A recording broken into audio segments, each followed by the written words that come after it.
Haribol. Haribol. Es la clase del 24 de marzo. Ujú. Prabhuji, sí es la clase del 24 de marzo. Sobre el karma, sobre el tema del karma. Eso sí. Sí. Ujú.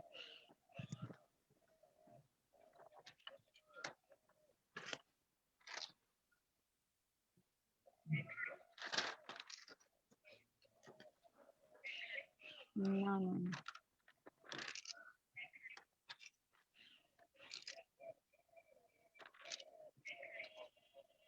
A ver, ¿qué es el karma?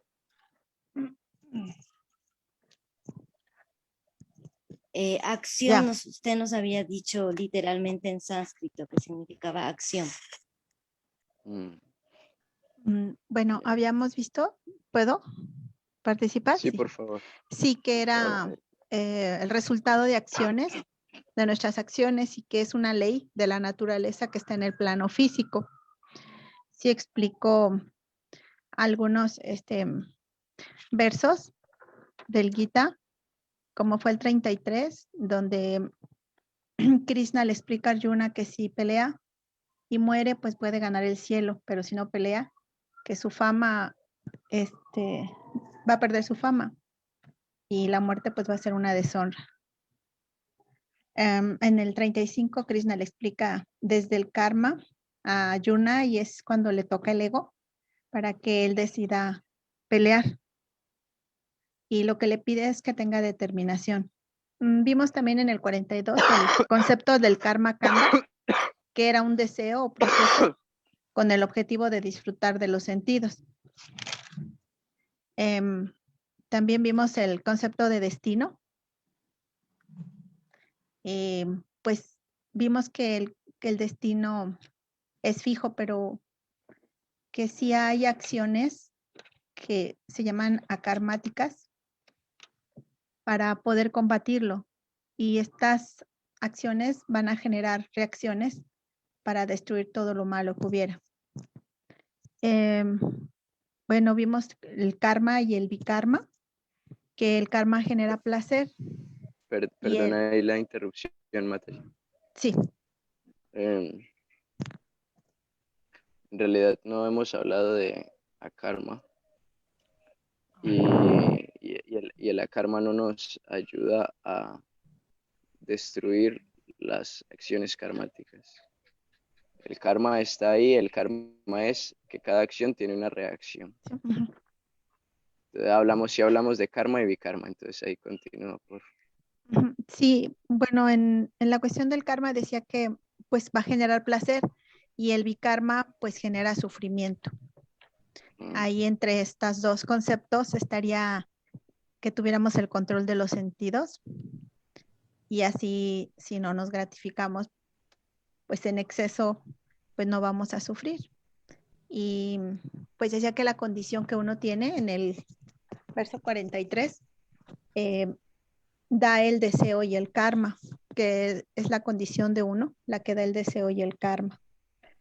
Y pues dejó una pregunta que qué pesa más al momento de la muerte y que en realidad en lo que uno está pensando, en lo que uno ha estado dedicado toda su vida, esas memorias que tenemos de nuestra familia, de lo que hacemos, es lo que en el momento de la muerte pues nos va a pesar. Y pues quedó pendiente cómo el karma tiene sentido si nosotros entendemos el concepto de la reencarnación. Hasta ahí quedamos. Así va a explicar eso. ¿Es cuánto? Muy bien, muchas gracias. A ver, respecto al mismo tema que habíamos hablado del karma, ¿quién nos puede decir por qué hay una persona rica pero enferma? ¿Tiene buen karma o no tiene buen karma o cómo es la cosa?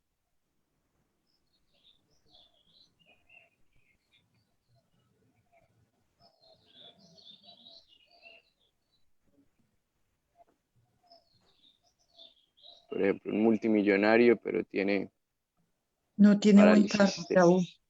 No tiene buen karma. tiene buen Porque karma. la pregunta fue ¿por qué una persona rica enferma, cierto?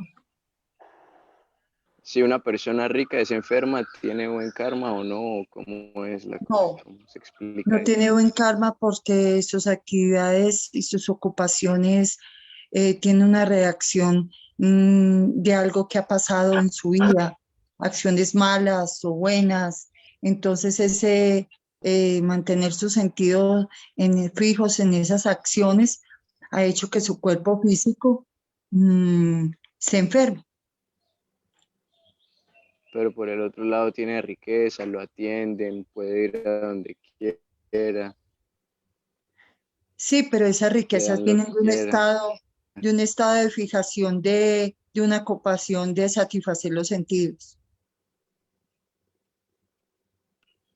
Como Igual también, el Prabhu, Estado, como también, pues me corrige por favor, Prabhu, como también hay personas que pueden ser muy pobres, pero también estar más pobres de los que son.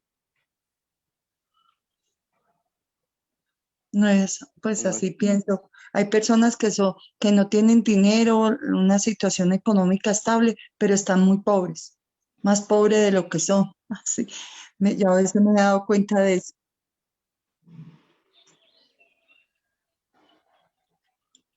si lo que habíamos explicado la clase pasada es que hay dos términos, ¿no? El karma y el vikarma, como estaba Ah, sí. explicando ahora la madrecita. Entonces el Ah, karma son las actividades que generan un placer, causa y un efecto.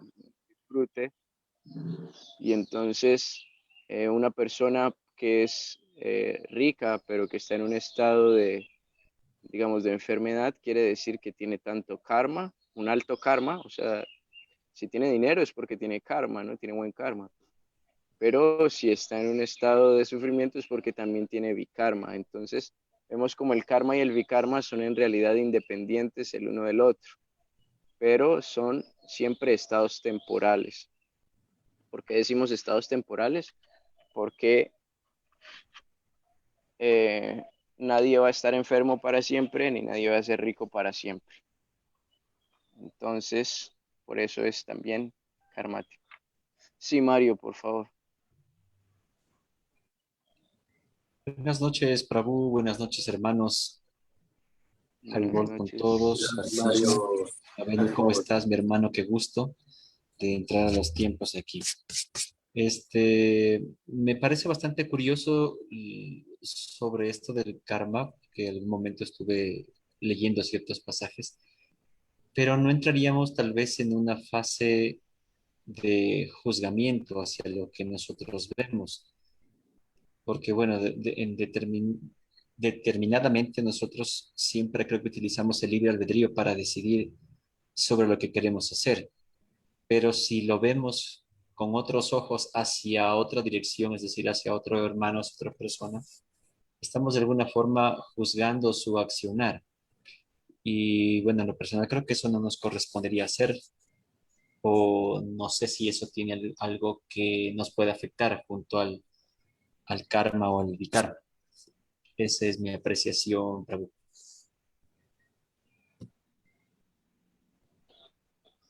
Ya, y claro. Sí, este es un ejemplo para tratar de entender el concepto del karma, ¿no? En realidad no queremos juzgar a nadie, ni le pusimos nombre a la persona. Aquí tenemos un invitado especial. Acaba de llegar a nuestra sala de reuniones.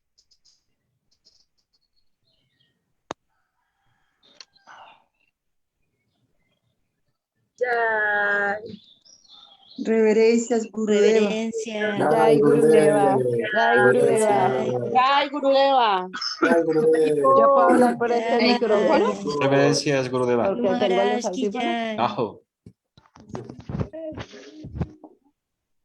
Y en el se escucharían los perros.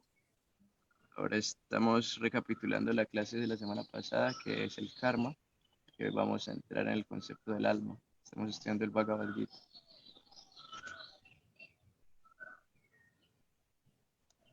Maravilloso tema. Aunque sea tan sencillo, es tan profundo, tiene tantas implicaciones que en base de ello la vida espiritual se inicia con determinación. Fue por el karma que yo podía hacer la pregunta si existe una verdad controladora superior a la secuencialidad del mundo material aparentemente,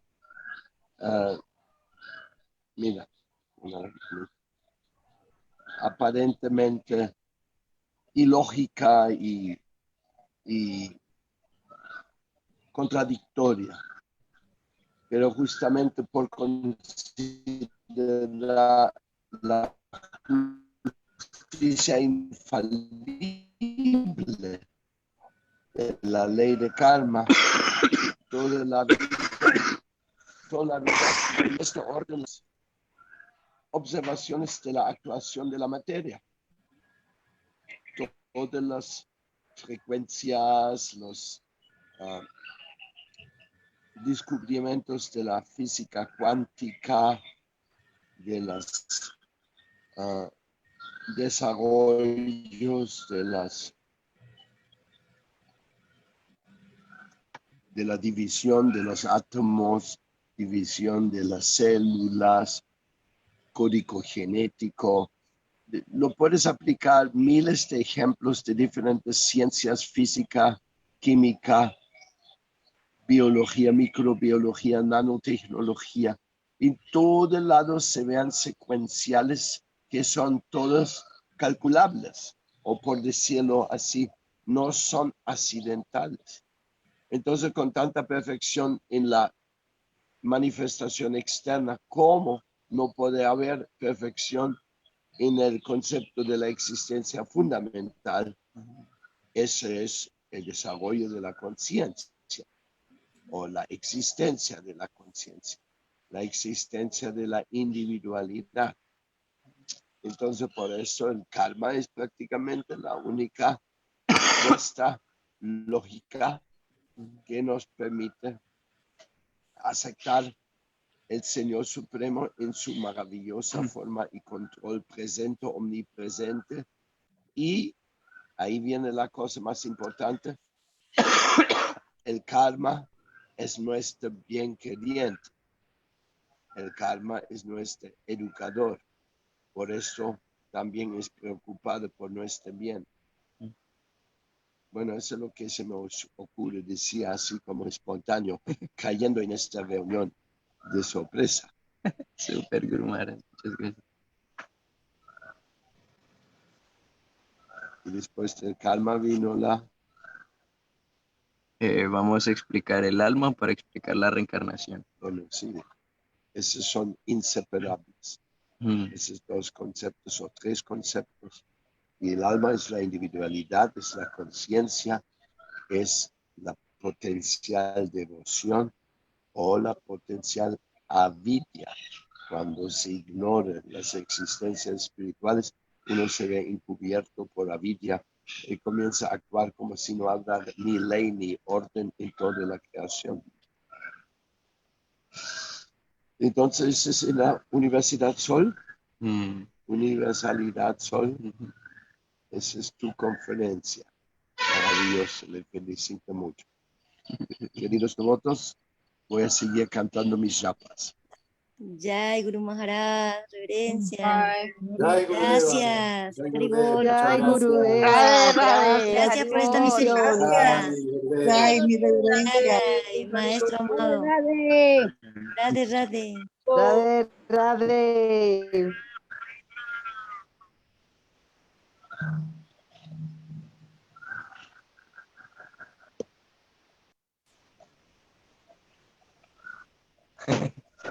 Bueno, ahí con Darshan incluido la clase. Es un bonus. Gracias. Linda sorpresa. Entonces, bueno, ahí Guru Maharaj dio unas palabras muy lindas, muy inspiradoras, muy acertadas, ¿no? en realidad el karma tiene el objetivo de educarnos, ¿no? Y es la forma lógica de entender por qué ocurre lo que ocurre. La vez pasada estábamos hablando sobre el destino, si el destino es algo fijo o si el destino es cambiable, ¿no? Como estaba diciendo ahora Carlos, perdón, Mario, eh, que hablaba sobre las acciones que tenemos a la hora de hacer el libre albedrío, ¿no? Entonces sí, a través del libre albedrío nosotros podemos actuar, tomar ciertas decisiones sobre diferentes puntos, pero realmente las acciones que realizamos ya quedan, por así decirlo, guardadas. Y esas acciones pues tienen que tener una reacción. Esa reacción puede ser inmediata o puede darse mucho tiempo después, ¿no? Es un poco incierto el saber en qué momento o bajo qué circunstancia va a llegar la reacción de una acción.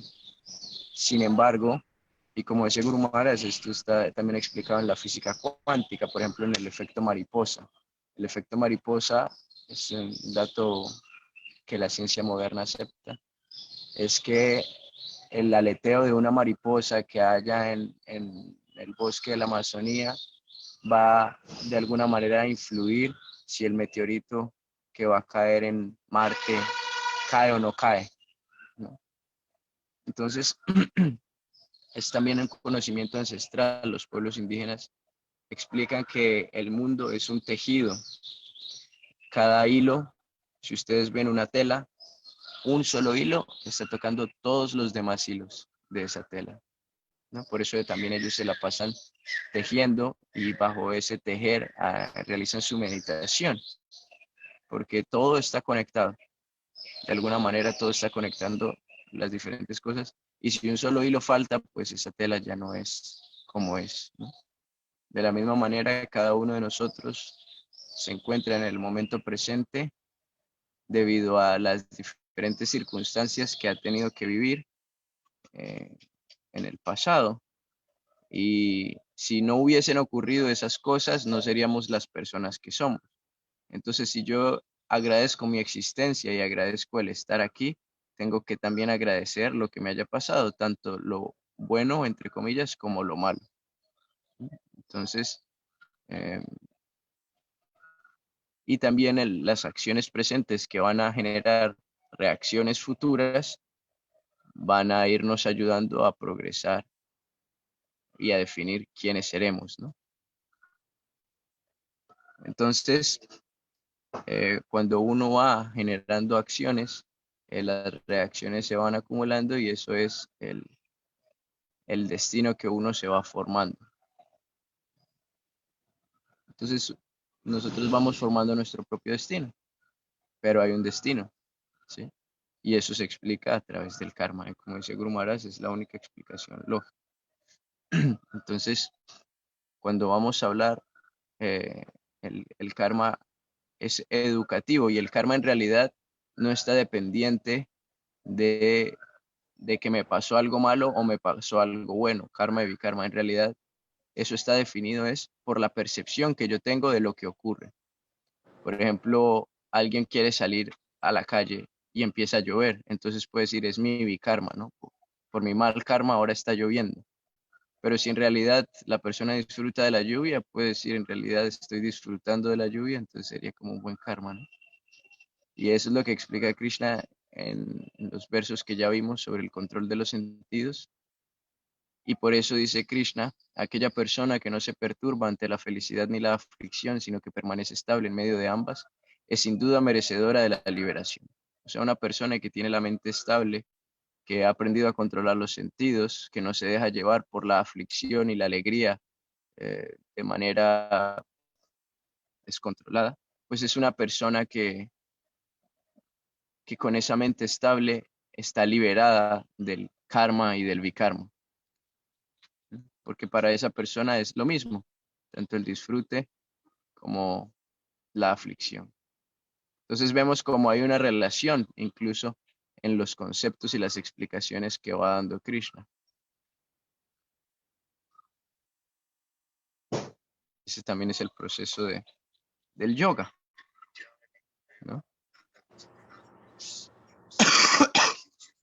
Profesor, reverencias. Sí. Reverencias, Sí, querido Madaba. A ver, pero tú también nos hablaste algo muy lindo sobre el hecho, no sé si fuiste tú o fue en la clase de Srimad Bhagavatam, que sí, Paramatma en el corazón era el testigo de todas nuestras acciones y también era Kala, el que tenía el tiempo para que esas reacciones lleguen. Eso me pareció súper interesante. Entonces, justamente nos decías que el destino, cuando nosotros decimos, pero todo está predestinado, entonces no hay chance de transformar o de mejorar. Y es que tú nos dijiste que la reacción está predestinada, pero que nosotros tenemos el libre albedrío al elegir la acción. Entonces, la reacción tiene que ver con el karma, está ya predestinado. Es decir, si yo pongo el dedo en el fuego, está predestinado que me voy a quemar. Algo así. ¿Verdad? Vamos a ver. Por un lado, bueno, yo no he hablado todavía nada de Paramatma. Entonces fue en el Srimad Vamos, Bhagavatam, perdón. sí, posiblemente. Pero claro, exacto, por ejemplo eso, ¿no? Yo sé, ustedes saben que si se vienen a India en esta época se van a asar del calor. Entonces está predestinado que si se vienen para India pues van a tener calor. Pero si ustedes disfrutan del calor, entonces ese karma o esa reacción pues va a ser karma, ¿no? Si a ustedes no les gusta el calor, va a ser un bikarma, van a estar aquí sufriendo, ay Dios mío, ¿por qué estoy aquí? ¿Qué calor esto da? ¿No? En la lamentación. Y si uno es una persona estable, con la mente estable, entonces puede ser que haya calor, que haya frío, pero no importa, estamos bien. Es lo que es lo que hay y está perfecto. Maravilloso. Gracias. Maravilloso. Así es. Y obviamente también uno pues tiene que usar la inteligencia, que también habíamos hablado de la inteligencia, ¿no? Muy bien. Entonces, eso es hasta ese punto con el karma. Entonces, también alguien puede pensar, bueno, pero porque en realidad, tal vez cuando uno entiende los conceptos se hace algo muy claro y muy fácil, pero el ateísmo, como lo conocemos, existe en realidad prácticamente hace 150 años, 200 años, que inició en Europa con estos movimientos del romanticismo, de la ilustración, ¿no? Donde se cuestionó la existencia de Dios en base al comportamiento de la Iglesia Católica. No vamos a criticar a nadie, pero esos fueron los hechos históricos. Los pensadores de esa época decían, bueno, pero si Dios existe y si Dios es todo amor y si Dios es todo bondad, ¿cómo es que permite que nazca gente pobre, que nazca gente en condiciones de sufrimiento, que hayan personas que son agredidas, etcétera, ¿no? Entonces ahí se empezaron a cuestionar la existencia de Dios. Ahora la gente niega la existencia de Dios para hacer lo que les da la gana, para vivir la vida loca, para dejarse llevar por la complacencia de los sentidos, pero en su origen era un pensamiento crítico, pero ese pensamiento crítico estaba ahí debido a la ignorancia del conocimiento. Entonces nosotros también podemos decir, bueno, ¿por qué nacen personas enfermas? ¿Por qué nacen personas en otras circunstancias y otros en otras tan buenas circunstancias, ¿no? Hay gente que nace en familias ricas, en países ricos, gente que le va bien en los negocios. Y habíamos puesto también un ejemplo la semana pasada de dos hombres que son igualmente trabajadores, pero uno hizo un buen negocio y es rico y el otro no ha hecho buenos negocios y por más que trabaja sigue siendo pobre, ¿no? Entonces, la acción, el libre albedrío lleva a ambos a lo mismo, que es a ser personas trabajadoras. Pero yes. Entonces, habíamos visto ese ejemplo. Entonces, claro, todo eso está ligado al karma, a las acciones. Y entonces uno dice, bueno, pero si yo nací apenas en el año 1900 tanto, ¿qué acciones pudo haber hecho antes? Entonces ahí entra el concepto del alma. El concepto del alma nos habla de quiénes somos realmente. Cuando hablábamos el tema del control de los sentidos, habíamos hablado de que los caballos son los sentidos, el mundo externo son los objetos de los sentidos, las riendas del carruaje es la mente, quien lleva el carro, el cochero, es la inteligencia y el carro en sí mismo es el cuerpo y el tripulante es el alma, el ser.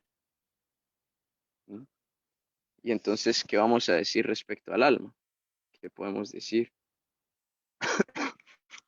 respecto al alma? Entonces, Krishna nos habla del alma.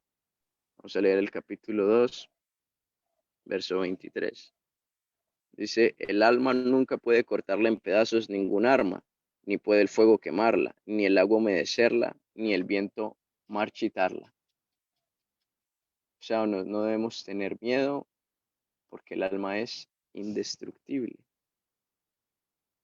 Dice, esta alma individual es irrompible e insoluble y no la puede quemar ni secar. El alma está en todas partes y es sempiterna, inmutable, inmóvil y eternamente la misma. Entonces nosotros, bueno, este verso dice muchas cosas, ¿no? Por un lado dice que es individual. Entonces cada uno de nosotros es un ser y siempre vamos a mantener nuestra individualidad, nuestra posición única en el universo, ¿sí? Dice que es insoluble, o sea, no se puede mezclar. No es que un alma y dos almas se vuelven una alma más grande o algo así. No, siempre el alma va a mantener su propia individualidad. No se la puede quemar ni secar. Está diciendo que no puede ser tocada por ninguna energía material. O sea, el calor, la radiación, no le afectan al alma.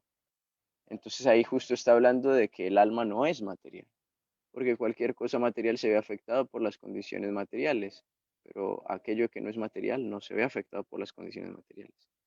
El alma está en todas partes, o sea, hay alma, hay entidades vivientes en todas partes.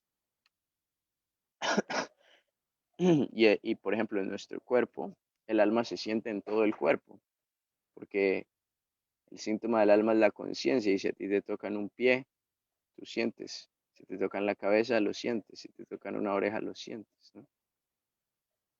Entonces, y está vivo además. La oreja está viva, el pie está vivo. Quiere decir que se mantiene el estado de la conciencia en todo. Es sempiterna, inmutable, inmóvil y eternamente la misma. Entonces, no hay cambio en el alma. Entonces uno dice, bueno, pero me estoy desarrollando como persona, pero ahora pienso diferente, pero ahora esto o lo otro. Claro, esos son cambios, pero son cambios a partir de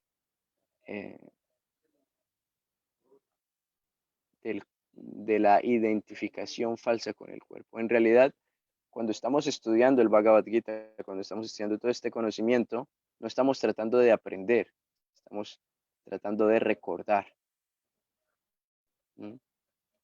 Ya el ser, cada uno de ustedes, cada uno de nosotros, es perfecto por naturaleza, pero olvidamos cuál es nuestra constitución y nos identificamos con el ego, el ahankara, el ego falso. Entonces pensamos, yo soy este cuerpo, yo soy esta mente, soy esta inteligencia, y en base a esas identificaciones es que actuamos, y actuamos, de hecho, de manera equivocada. Entonces, Krishna nos está recordando a través de este conocimiento que debemos buscar las memorias de nuestro ser original. Dice, en el verso 25. Se dice que el alma es invisible, inconcebible e inmutable. Sabiendo esto, no debes afligirte por el cuerpo. ¿Mm? Recordemos que igual Krishna está en este momento intentando decirle a Arjuna que debe luchar. Y Arjuna no quiere luchar porque no quiere, digamos, matar a sus familiares y amigos, ¿no? Pero Krishna le está diciendo, ellos son almas espirituales. Ellos, y el alma es invisible, o sea, no la podemos ver. De hecho, más adelante se explica, aquí mismo en Bhagavad Gita, que el tamaño del alma es de la 10.000ª parte de la punta de un cabello. O sea, agarre la punta de un cabello, que ya es bien pequeñita, pártala en 10.000 pedazos y ese es el tamaño del alma. Y tiene sentido porque el alma se encuentra ubicada en diferentes clases de cuerpo. El alma está ubicada Guru en... Maharaj Ki Jai. Ya, Qué linda sorpresa. Pues no lo podemos ver el alma, pero lo podemos escuchar, porque si alguien habla es porque el alma está allá. Si algo se mueve, está un alma. Lo que es sentir, pensar y desear es el alma. Solo que se identifica con lo externo, con el ego, se vuelve un ego falso, pero igual al trasfondo del ego falso está el ego verdadero. Entonces el alma sí se puede ver si uno lo quiere ver, pero no se puede ver su identidad consciente, porque ese está totalmente trascendental. Guru Maharaj, si lo vemos a través de la mente, a través del corazón. Claro, claro, donde hay vida hay alma.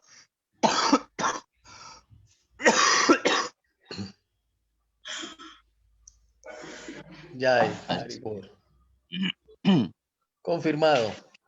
Gracias, Guru Maharaj. entonces, así es, entonces el alma es invisible, dice, es inconcebible. Quiere decir que nosotros, mediante nuestra inteligencia, no vamos a ser capaces tampoco de comprender en totalidad la ciencia del alma, ¿no? Uno puede más o menos intentar comprender la ciencia del cuerpo. Y digo más o menos porque en realidad la ciencia moderna tampoco está, o nuestra inteligencia no está desarrollada para entender el mundo material. Ese no es el objetivo de la inteligencia y es por eso que tampoco lo podemos entender. Incluso la ciencia moderna lo que hace es tratar de aproximar los valores o las comprensiones de aquella información que podemos obtener de la materia y crear en nuestra mente un paralelismo de eso y a partir de eso entenderlo. Lo que quiero decir es que en teoría o literalmente ciencia significa el estudio de la naturaleza, pero en realidad lo que nosotros hacemos es estudiar lo que entendemos de la naturaleza, ¿sí? Y por eso siempre se hacen aproximaciones, porque no tenemos la capacidad intelectual, nuestro cerebro no está diseñado para entender la naturaleza material, mucho menos para entender la ciencia que hay detrás del alma. Pero sí nuestra inteligencia está dada para que podamos entender que somos almas espirituales, ¿no? Y que el alma espiritual existe. Y los argumentos que dio Guru Maharaj son los perfectos, ¿no?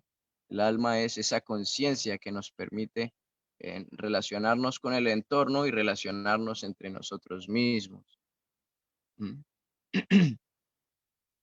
Algo que está vivo naturalmente tiene que tener un alma, porque el cuerpo por sí mismo, la química que tiene el cuerpo, no genera la vida. Nosotros podemos tener frente a nosotros un cuerpo, imagínense, tienen un cuerpo que está bien, está sano. Digamos, una persona se acaba de morir por un paro cardíaco. Paro cardíaco quiere decir que se le paró el corazón unos cuantos segundos de más y ahí quedó, ¿no? Pero el cuerpo está bien y todavía está calientico. Entonces, si le empezamos a circular la sangre y le ponemos aire en los pulmones y le ponemos electricidad en el cerebro, igual no va a venir a la vida, ¿no?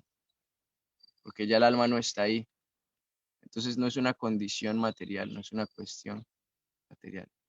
El alma está muy por encima de eso y se desvela a través de la conciencia. Si el cuerpo se levanta, habla, camina, se mueve, entonces podemos hablar de la existencia del alma. Es la conciencia. Srila Prabhupada decía que el síntoma del alma es la conciencia. Entonces, si algo es consciente, podemos saber que ahí hay un alma. Es como un médico ve los síntomas del paciente y entonces puede saber qué enfermedad tiene. Entonces, asimismo, el síntoma del alma es la conciencia, la vida misma. Y además dice Krishna, el alma es inmutable. Inmutable quiere decir que no cambia, es siempre la misma. No es que el alma en sí se va a desarrollar. O que el alma va a cambiar o que se va a hacer más grande o más pequeña. El alma es siempre la misma.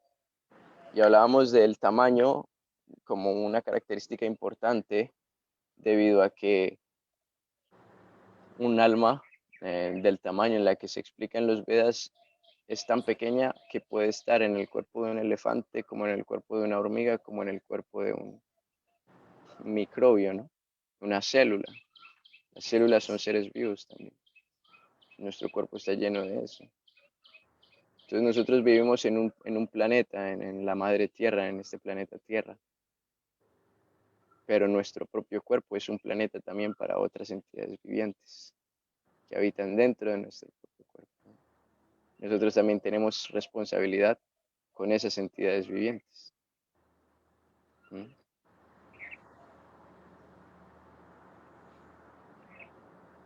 Dice Krishna, sabiendo esto, no debes afligirte por el cuerpo.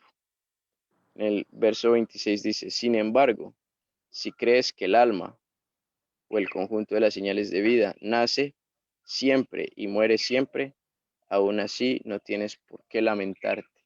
O tú el de los poderosos brazos.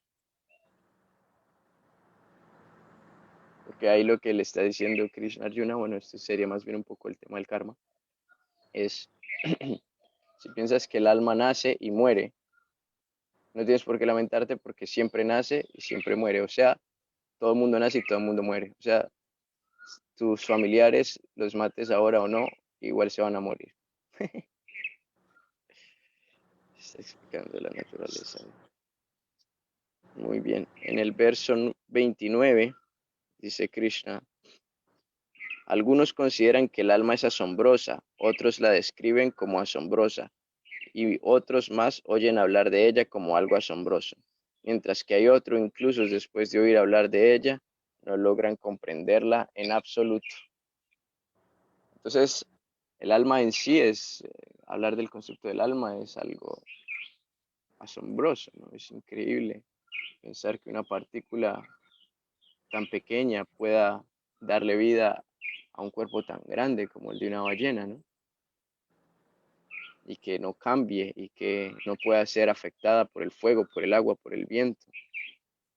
Nosotros realmente no conocemos ningún objeto en este mundo material que tenga dichas cualidades y que sea siempre individual y eternamente la misma. Eternamente, cuando se habla de la eternidad, se habla de que no hay principio ni hay fin. En el verso 30 dice, oh descendiente de Bharata, aquel que mora en el cuerpo nunca puede ser matado. Por lo tanto, no tienes que afligirte por ninguna entidad viviente. O sea, Krishna está explicando que aunque el cuerpo muere, la entidad viviente que habita ese cuerpo nunca deja de existir. Y eso es algo muy importante. Si algún familiar de nosotros muere, no debemos pensar que esa persona dejó de existir, Simplemente el cuerpo murió, ya no sirve. Pero la entidad viviente que habitaba allí está eternamente existiendo. Ahora bien, para poder explicar un poquito más el concepto del alma, podemos ahondar un poquito en la ciencia de la composición del alma. Entonces, se dice que en este mundo material, todo lo que existe, que está conformado por las tres modalidades de la naturaleza material, que es un tema que ya ustedes vieron. O sea, ignorancia, pasión y bondad. Todo lo que existe tiene algo de ignorancia, pasión y bondad. El celular que ustedes tienen tiene algo de ignorancia, pasión y bondad. El teclado, los audífonos, su ropa, las paredes, su cuerpo. Incluso el cuerpo de cada uno está designado con diferentes cualidades, diferentes cantidades de pasión, bondad e ignorancia. Es por eso que hay en las diferentes constituciones del cuerpo, kapha, vata y pita, ¿no? Entonces, todo lo que existe está condicionado o está en esa mezcla, y de ahí vienen los diferentes elementos: tierra, fuego, aire, agua y éter, que conforman el mundo material. De la misma manera existe una constitución que genera la energía espiritual, que genera la concepción espiritual. También la concepción espiritual está generada por tres elementos. Estos elementos son Sat, Chit, Ananda.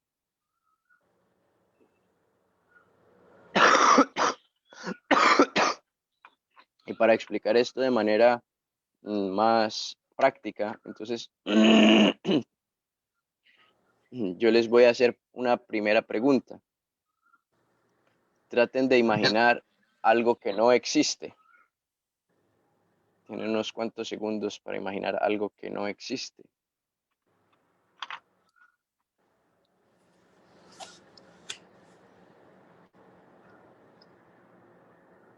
¿Alguien tiene una respuesta que se pudieran imaginar? No es posible. Uy, No es posible, no No existe. se puede. Porque si lo ¿alguien imaginamos quiere? ya existe. Ajá.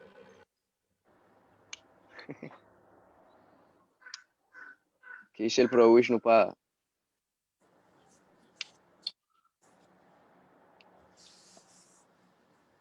Tiene el micrófono apagado.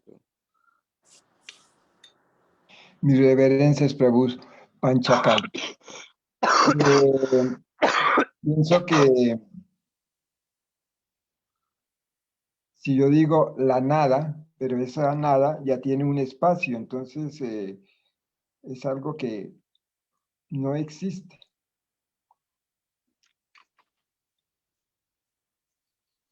¿Que no existe? Sí, yo digo la nada, pero al decir la nada hay un espacio. O sea, sí existe. Ya existe. Claro, si tiene un nombre, existe. Todo existe Y además, si lo podemos.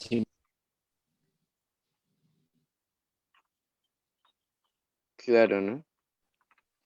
Exacto. Entonces, yo le preguntaba una vez a un profesor en la universidad. Disculpe. Ay. Yo le preguntaba a un profesor en la universidad que cuál era la diferencia entre el ser humano y un animal. Bueno, él desde su punto de vista ingenieril decía que era la capacidad de crear. Y yo le decía, pero ¿crear qué? Entonces él decía, bueno, hemos creado edificios, celulares, motores. Yo le decía, pero en realidad, como crear, no. Lo que hemos hecho es poner cosas juntas, ¿no? Porque para generar un edificio se necesita tierra, agua, ¿no? Cemento. Todo esto es dado por la naturaleza. Lo único que hicimos fue ponerlo junto y listo.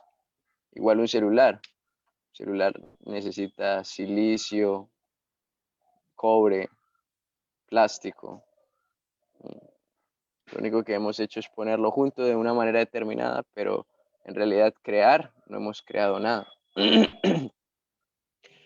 Entonces nos podemos dar cuenta que no somos capaces ni siquiera en nuestra mente de crear algo que no existe.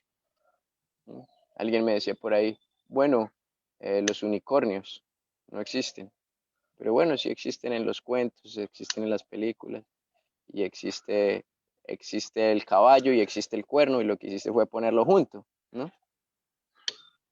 Entonces, nuestra capacidad está limitada a lo que podemos observar. Sin embargo, les hago una pregunta. ¿Alguno de ustedes conoce la eternidad? ¿Hay algo que ustedes hayan observado en este mundo que sea eterno? Claro, la naturaleza. Sí. Pero vemos como, por ejemplo, la naturaleza, ¿a qué te refieres? Porque un bosque está ahí, pero lo talan. Una Pero, planta está ahí y se muere. por El río ejemplo, está ahí y se seca. los planetas, el sol, la luna, Todo se va a destruir, pero El vuelve, tiempo, o sea, se destruye, pero nuevamente vuelve. pero no es eterno. el tiempo puede ser Nacen y eterno. mueren. Pero el Bhagavad Gita dice que de las 5 cosas que estudia, Prakriti es eterna, que el único que no es eterno es el karma. Por eso preguntaba qué considerabas como eterno.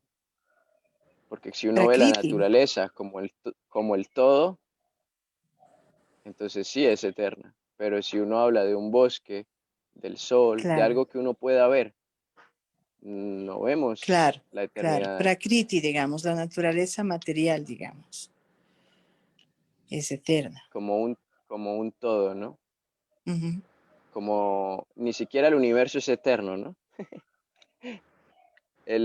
Cuando se habla del Prakriti en el Bhagavad Gita o de la existencia de la naturaleza material, se habla como un Shakti, como una energía, pero no se habla como un objeto, porque no existe ningún objeto en esta existencia que sea eterno.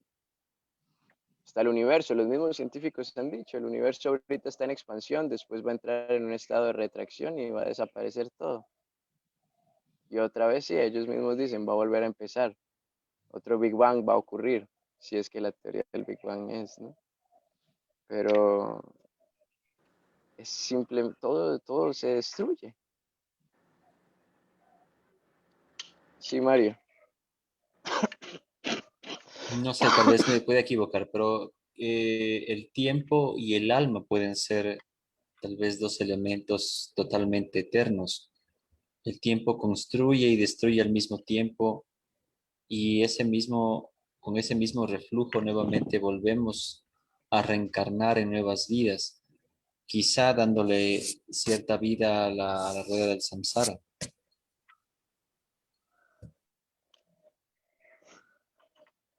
Sí. Bueno, el tema del tiempo es interesante porque es relativo el tiempo también.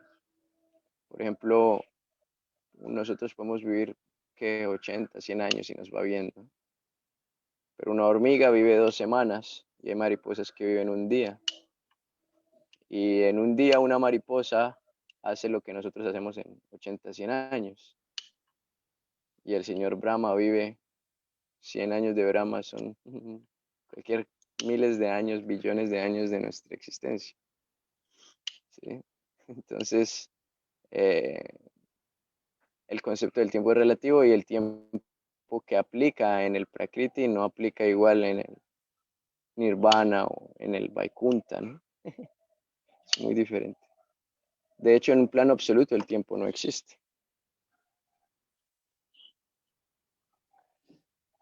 Pero mi pregunta es, ¿qué han podido ustedes ver? ¿Sí? Porque estamos hablando de que nada de lo que podemos, o sea, no podemos crear nada en nuestra mente. Pero la eternidad en sí misma, ¿dónde la hemos visto? ¿Dónde hemos visto algo eterno? Porque si podemos crear unicornios en nuestra mente, podemos crear búfalos con alas,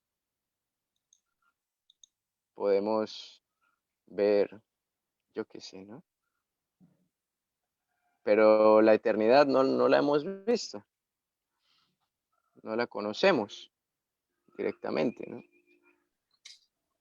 Y si la estamos Pero viviendo en no, este instante,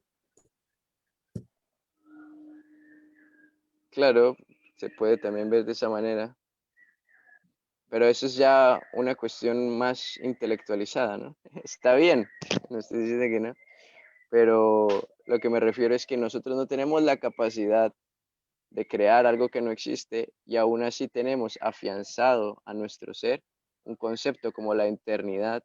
Para uno, la eternidad es algo muy natural. Los niños en la escuela se hacen a su primer amigo y dicen, vamos a ser amigos para siempre. Las personas se casan y dicen, vamos a estar juntas para siempre, ¿no?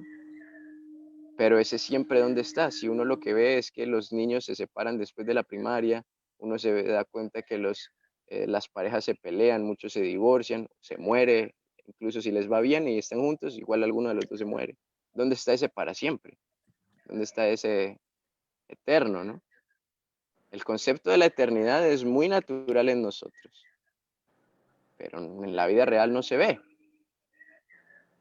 El edificio que estaba ahí cuando uno era niño, lo tumbaron, ¿no? Se puso viejo.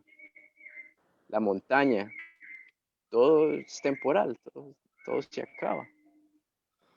Entonces, ¿por qué tenemos la tendencia a generar este concepto de eternidad en nosotros si realmente no lo hemos visto? Es porque realmente sí existe esa eternidad, pero existe en nosotros mismos. No es algo que Somos. nosotros podemos obtener del mundo externo, como lo es, por ejemplo, el conocimiento del agua, el conocimiento del fuego, el conocimiento del aire. Esos son conocimientos que nosotros obtenemos de observar. No es que la materia en sí misma nos dé conocimiento, es que nosotros obtenemos el conocimiento. ¿Mm? Pero el concepto de eternidad es algo que ya está intrínseco en nosotros, es Claro. parte de nosotros. El niño no está pensando, bueno, yo estoy viviendo en una eternidad constante y por lo tanto... No, el niño simplemente dice, vamos a ser amigos para siempre. Y el enamorado dice, te amo, te voy a amar para toda la vida, para siempre, siempre vamos a estar juntos. Y no es así. Pero el concepto está ahí. La Entonces ese era el percepción. punto que quería llegar. No es ni la percepción, es la naturaleza, ¿no? Es del ser. La naturaleza. Es Es lo natural. que somos. Y nosotros planeamos la vida como si fuéramos a vivir para siempre, ¿no? Como si el cuerpo nunca se fuera a morir y como si la gente que está a nuestro alrededor no se fuera a morir. Y uno ya está más del otro lado y todavía haciendo planes de que voy a hacer empresa y de que voy a hacer aquí y que voy a hacer allá y, y uno lo ve, ¿no? Como si no se diera cuenta que ya estás del otro lado casi. Ya ese cuerpo no le va a dar para tanto. Y uno hace planes con la vida de los demás, además, ¿no? Que mi hijo no sé qué y que mi nieta no sé cuánto y que esto y que... Pero ¿quién le asegura? O sea, ya... Así es la cosa. Entonces ese punto por ahí. Ahora el otro punto es el conocimiento. Todos queremos un conocimiento que sea verdad, ¿no? Verdadero. O alguien quiere que le digan un conocimiento falso. No, ¿no? Y el conocimiento además lo buscamos. Nosotros queremos aprender, queremos saber, queremos explicaciones. Pero en la existencia normal lo que vemos es que el conocimiento es relativo. ¿Sí? O sea, algunas personas opinan una cosa, otras personas opinan otra. ¿Cuál es la verdad? Algo era verdad ahora. Cuando yo estaba en la escuela todavía decía que Plutón era parte del sistema solar, ahora Plutón ya no es parte del sistema solar, ¿no? Si uno quiere medir el área de un círculo, medir el área de un círculo es posible, ¿cierto? Entonces, para medir el área de un círculo se necesita una fórmula, que es pi por radio al cuadrado. Entonces uno dice, bueno, ahí hay conocimiento, pero este valor de esta área es relativa. ¿A qué? Si yo estoy midiendo con una regla, con una cinta métrica, con un pie de rey, de acuerdo al instrumento que yo use, más cifras significativas voy a tener de esa medida. Y además, el número pi es un número irracional que tiene una cantidad ilimitada de decimales. Entonces, de acuerdo a la cantidad de decimales que yo use, asimismo, va a ser exacta o no exacta mi acción o dar el valor del área, pero va a ser relativa y pi es ilimitado. Entonces, lo que podemos ver es que el conocimiento que tenemos es muy relativo. Puede ser que para yo hacer un círculo o para una tarea no necesite tanta exactitud, pero si uno va a hacer una nave espacial, el área de ese círculo tiene que tener muchas cifras significativas, tiene que ser muy exacto. Aún así, la máquina no me va a dar la exactitud que en teoría yo podría definir, ¿no? Entonces, lo que vemos es que el conocimiento es relativo, pero nadie está deseando un conocimiento relativo. Todos queremos un conocimiento absoluto. Cuando alguien nos dice, te amo, ¿no? Uno piensa, bueno, esto debería ser para siempre y debería significar todo lo que significa te amo, pero uno ve que ahorita te dice te amo y en un tiempo después te odio, ¿no? O ya no quiero saber de ti o no me interesa. Entonces, ese no es el conocimiento que queremos, ¿no? Esa no es la verdad que queremos. ¿Y por qué no la queremos? Y eso es lo normal, eso es lo que vivimos en el día a día. Eso es lo que estamos acostumbrados. Aún así, rechazamos eso. ¿Por qué? Porque el conocimiento en sí mismo también es algo intrínseco, es parte de nosotros. Un conocimiento absoluto, una verdad absoluta. Einstein decía, todo es relativo, pero para que todo sea relativo, esa frase tiene que ser absoluta. Y si esa frase es absoluta, pues no todo es relativo.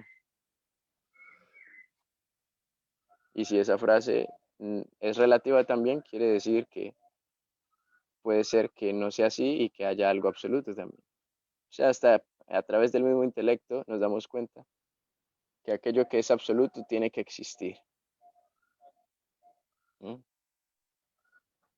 sé si me cogieron ahí la idea. Y el otro punto es la bienaventuranza. Todo el mundo, todos quieren ser bienaventurados. No hay nadie que diga, yo estoy existiendo porque quiero sufrir. No. Todo el mundo quiere ser feliz. Todo el mundo quiere ser bienaventurado. El perro, el niño, el hombre, la mujer, el chino, el ruso. Todo el mundo quiere estar en bienaventuranza. Todo el mundo quiere estar feliz. Y de hecho todo lo que hacemos en últimas es para ser felices, ¿no? Entonces ese punto es muy clave porque nosotros no conocemos la felicidad. Tenemos ciertas experiencias de alegrías, ¿no? De repente algo ocurre, algo me hizo sentir bien, entonces me sonreí, me reí, pero pasó. Y eso no es lo que yo estoy buscando. Si uno realmente fuese feliz, no buscaría nada más. No necesita nada más. Ya encontró donde está, ya sabe y es pleno, es bienaventurado. Eso es lo que estamos buscando. Nadie está buscando alegrías temporales relativas, ¿no? Queremos es plenitud, bienaventuranza. Y bienaventuranza es por encima de la felicidad porque en la bienaventuranza se experimentan todos los sentimientos, pero siempre es en un estado de bienestar, ¿no?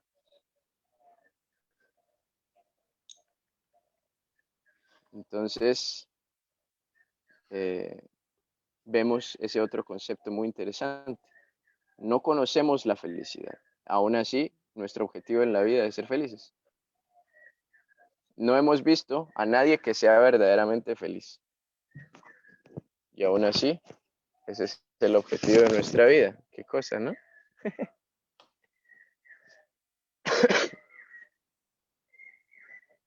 Entonces eso es lo que explica el Bhagavad Gita. Sat Chit Ananda. Eternidad, conocimiento, bienaventuranza. Esa es la composición de la energía espiritual. La energía espiritual, porque todo es energía, ¿no? Creo que ya esto lo hemos hablado. Todo lo que existe es energía. Hay una energía que vibra a una frecuencia, se llama energía material. Está conformada por ignorancia, pasión y bondad. Y hay otra energía que vibra a otra frecuencia, que es energía espiritual. Todo lo que existe es energía. Pero esa energía espiritual está conformada por eternidad, conocimiento y bienaventuranza. Satchit Ananda. Entonces, eso se llama Brahman. Y una partícula, agarren esa energía total y saca una partícula. La energía total nunca deja de ser total porque es absoluta, ¿sí? Saca una partícula y esa partícula que es individual se llama alma. En sánscrito, jiva.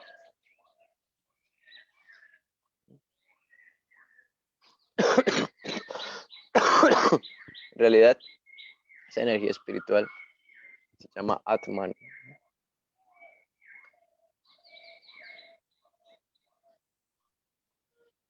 Entonces, eso es, ¿no? Ese es el concepto del alma.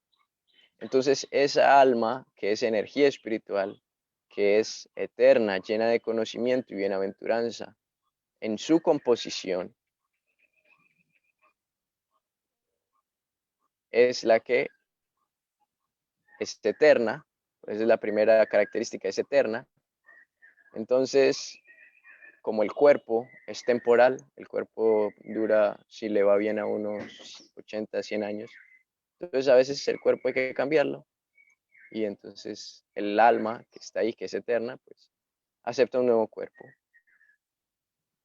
Esa es la lógica, ¿sí? Como por ejemplo en la casa, ustedes tienen la corriente eléctrica.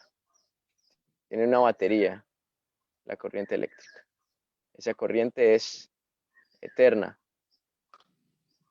Siempre está la casa con corriente. Pero el bombillo se dañó.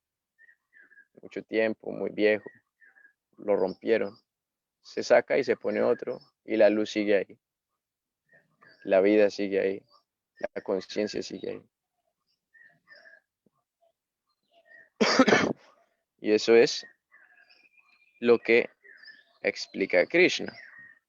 Lo explica desde el capítulo 2, verso 16. Krishna dice: los videntes de la verdad han concluido que de lo no existente, el cuerpo material, no hay permanencia, y de lo eterno, el alma, no hay cambio. Esto lo han concluido con el estudio de la naturaleza de ambos. Ahí nos están hablando de las características que hacen la diferencia entre la entidad viviente, entre la energía material y la energía espiritual, por ende entre el cuerpo y el alma. De la misma manera dice Krishna en el verso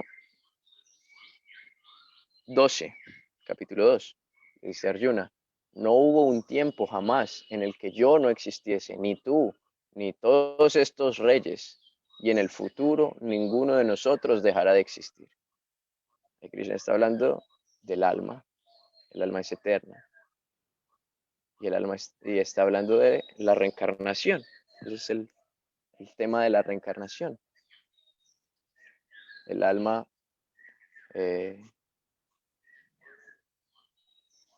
los reyes que estaban ahí, Arjuna que estaba ahí, siempre han existido, no han dejado de existir. Dice Krishna en el verso 13, así como en este cuerpo el alma corporificada, o sea, el alma que acepta un cuerpo, pasa continuamente de la niñez a la juventud y luego a la vejez, en forma similar, cuando llega la muerte, el alma acepta un nuevo cuerpo. Las personas sensatas no se confunden por este cambio. Ese es algo también muy interesante, el ejemplo que usa Krishna, muy inteligente. Dice, en esta propia vida, tú has cambiado ya de cuerpo. Tuviste un cuerpo de bebé, tuviste un cuerpo de niño, tuviste un cuerpo adolescente, tuviste un cuerpo adulto, tuviste un cuerpo anciano. Es la misma persona la que está en todo ese cuerpo, es la misma entidad viviente, la misma chispa divina, pero el cuerpo es otro. Y uno puede ver una foto, si yo puedo llegar donde ustedes y ver una foto de cuando estaban niños, y yo les pregunto, ¿ustedes son este o son el que está ahí? ¿Qué me dicen? Pues los dos, ¿no? Pero al mismo tiempo ninguno. El cuerpo cambió, pero la entidad que habita en el cuerpo es la misma. Y dice Krishna, la persona sensata no se confunde por este cambio.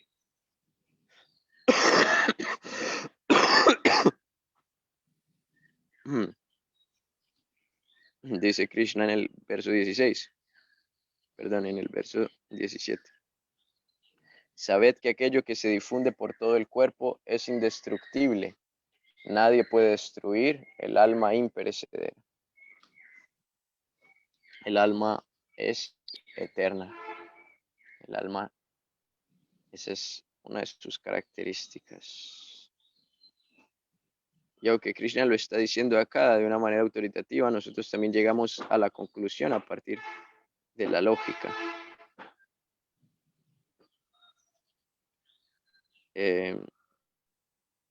Dice Krishna en el verso 19.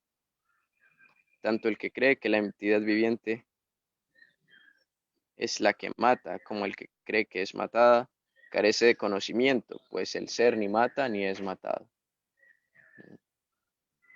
No se puede destruir algo que es indestructible, no se puede destruir algo que es eterno. Dice Krishna, para el alma no existe el nacimiento ni la muerte en ningún momento.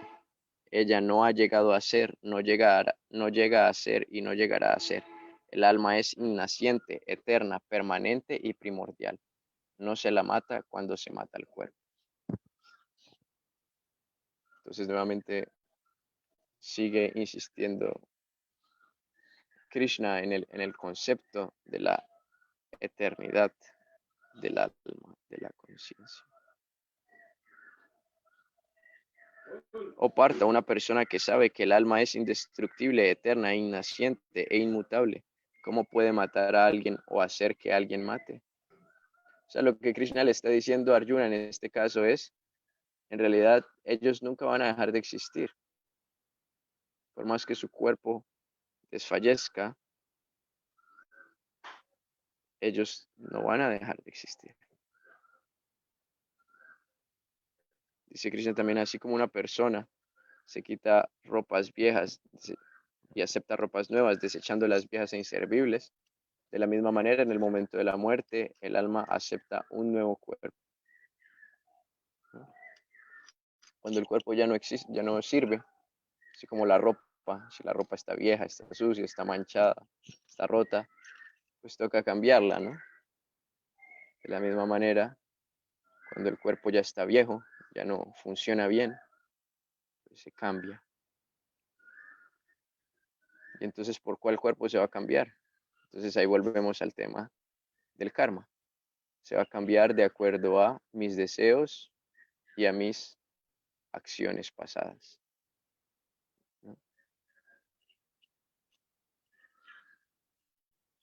En la Biblia también se ve un par de pasajes que hablan del concepto del karma y la reencarnación. A Jesús le preguntaron qué hizo cuando le trajeron el ciego de nacimiento, ¿no? Para que lo curara. Entonces le traen a Jesús el ciego de nacimiento y le dicen, ¿qué habrá hecho él o sus padres para que él nazca ciego? ¿No? Entonces, ¿por qué le preguntan qué habrá hecho él si nació ciego? Están hablando que tuvo que haber hecho algo antes de nacer, ¿no? Entonces ahí Jesús le pone el barro en los ojos, creo que con saliva, ¿no? Y se le sana. Y después también hay otro pasaje donde le preguntan, le dicen a Jesús, algunos dicen que eres Moisés, otros dicen que eres Elías, pero nosotros creemos que eres el Mesías, el Hijo de Dios, ¿no? Entonces, ¿por qué le hablan de que era gente que ya había muerto, ¿no? También presente el concepto de la reencarnación en la Biblia. Es algo muy lógico, es algo evidente. Entonces uno ve también el caso de niños prodigios. Mozart a los 3 años tocaba ya el piano y el violín. Increíble, un niño de 3 años, ¿cómo puede hacer esto? Bueno, lo había aprendido en su vida pasada y en esta vida, de acuerdo a sus condiciones karmáticas, le fue fácil recordarlo, ¿no?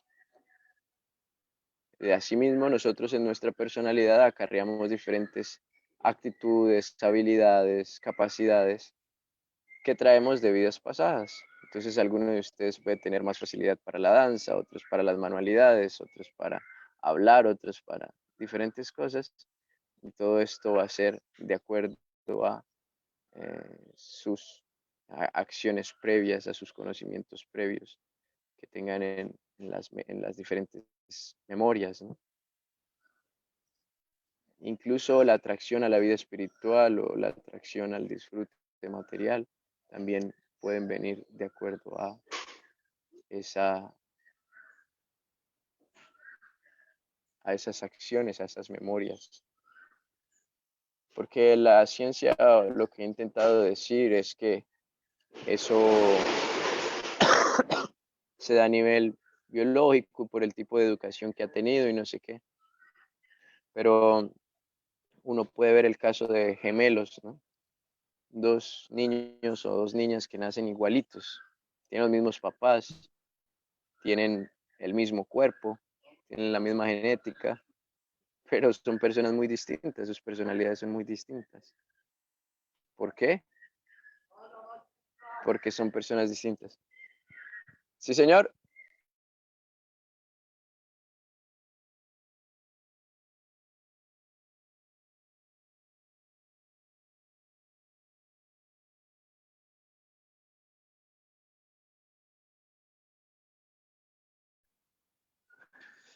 Entonces, bueno, espero que les haya gustado la clase, que haya quedado todo claro, ¿no? El concepto de, hoy vimos 3 temas, terminamos de ver el karma, explicamos el alma por sus cualidades, sus características y su constitución, ¿no? Ahí de pasadita hablamos sobre lo que es la energía espiritual, la energía material, y finalmente explicamos el concepto de la reencarnación. Entonces, si los pensadores de la Ilustración, Voltaire, Nietzsche, otros, ¿no?, hubiesen tenido el conocimiento del Bhagavad Gita, hubiesen entendido que el concepto ateo no existe, ¿no? Porque Dios está ahí, Dios es puro amor, Dios nos ama a todos, pero hay gente que nace en condiciones de sufrimiento porque ha realizado acciones que tienen como resultado ese sufrimiento, ¿no? Y asimismo, todo lo que me pasa a mí, que me hace sufrir o que me hace alegrarme bajo las condiciones de la existencia material o de la energía material, es karma. Entonces, cuando uno pregunta, ¿por qué a mí? Bueno, karma. Esa es la respuesta. Pero yo no he hecho nada malo ahora. Puede ser que ahora no, pero en la vida pasada sí. ¿Mm? Entonces, cuando uno tiene el conocimiento, deja de lamentarse. La lamentación es terrible. Hay que ser valientes y aceptar. Y bueno, ahí les dejo una tareita la tarea sería que miren una o dos cosas en su vida de las cuales se han lamentado y entonces ahora digan, no me tengo que lamentar porque esto es para que algo, ¿no? Le den una explicación a ese sufrimiento. ¿Sí? Igual me lo pueden mandar a mí o al Prabhu Chaitanya Lila o a través del grupo. Y bueno, ahí lo estaríamos viendo. Recuerden los versos que les había pedido que se memorizaran. La próxima semana les dejo más versos respecto a estos temas que vimos hoy. Si hay alguna pregunta, puedo contestar una de marcharme. Y si no, las demás, déjenlas anotaditas y las vemos en la próxima clase. O Prabhu, las podemos tratar de contestar en el grupo. ¿Sí? lo que dijo entonces Krishna a Arjuna es maravilloso porque la lamentación se va con el conocimiento, por eso él le dijo, levanta la espada del conocimiento y pelea. Es fantástico. Muchas gracias. Hermosa clase.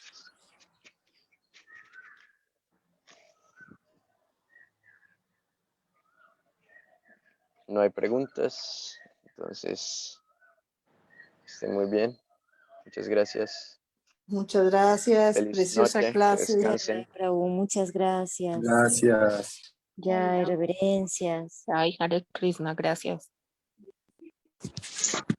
Panchakalpa. Gracias por la clase, muy hermosa. Muchas Reverencias. gracias. Gracias a ustedes. Gracias por permitirme compartir y hablar un Ay, poquito de Krishna.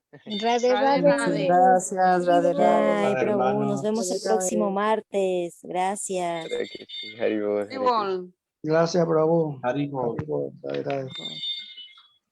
Haribol. Ya, y nuestro querido Benuraj, ¿estás por ahí, por favor, hermano? Para los anuncios. Ya, mi querida, aquí estamos. Bueno, agradecerle mucho a todos por compartir aquí con Prabhu Madhava Krishna. Y bueno, esperarlos mañana a partir de las 5 de la mañana en el canto del Maha Mantra, ¿sí? Todos juntos, glorificando el santo nombre de Krishna. Luego a las 7 de la mañana tenemos las clases de Srimad Bhagavatam con Prabhu Chaitanya Lila, ¿sí?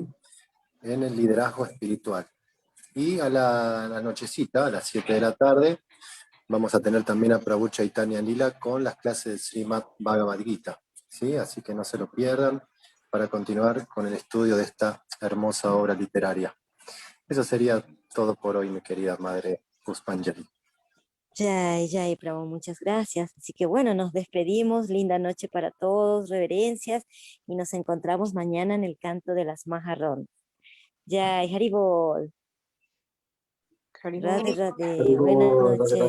Haribol Chao. con todo, Radhe Radhe, Haribol, ajo. Radhe Gracias, muchas gracias Radhe. por acompañarnos. Radhe, Radhe. Ay. Gracias, Ya, Haribol. Mario Kichai.